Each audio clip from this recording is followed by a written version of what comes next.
Hello and welcome back to my channel. तो आज मैं फिर से एक नई कहानी लेकर आई हूँ जो आपको सिखाएगी कि ग्रैटिट्यूड कितना इम्पॉर्टेंट है।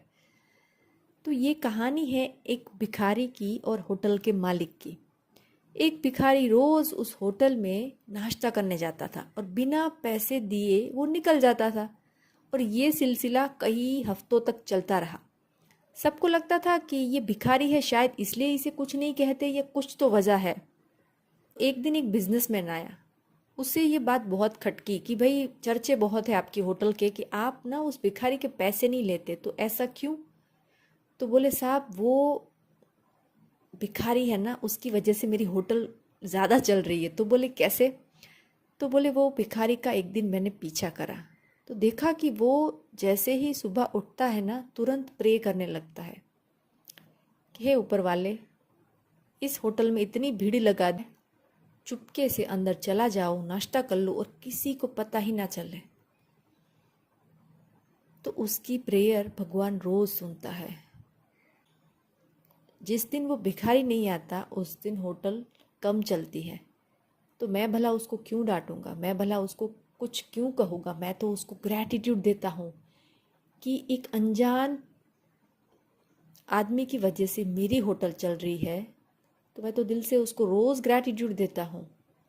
तो यही बात हमें समझनी है कि कई बार लाइफ में ऐसा होता है ना कि हमें लगता है किसी ने छोटी सी हेल्प कर दी, लेकिन उस छोटी सी बात में बहुत बड़ा ग्रैटिट्यूड छुपा होता है। लोग हेल्प करके चले जाते हैं, लेकिन ग्रैटिट्यूड का जो एक फीलिंग होती है ना, वो हमें आती ही नहीं है।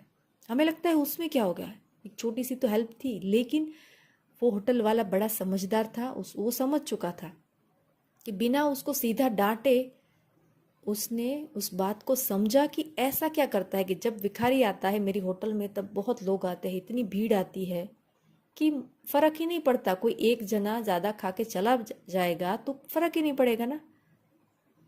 तो ऐसे ही हमें भी लाइफ में छोटी छोटी बातों को ध्यान से देखना है, समझना है। जो मैं हमेशा कहती हूँ कि हमारी लाइफ में बहुत सारी चीज़ें ऐसी आती हैं ना जिसको हमें डिकोड करना है कि ये कहना क्या चाहता है। लाइफ में ऐसे मैसेजेस आते रहते हैं, कोई इंसिडेंट ऐसा बन जाता है, कोई स्टोरी ऐसी आती है, कोई कुछ ऐसा कह के चला जाता है। उसमें से हमें अच्छाई ढूंढनी है कि क्या अच्छा हो सकता है।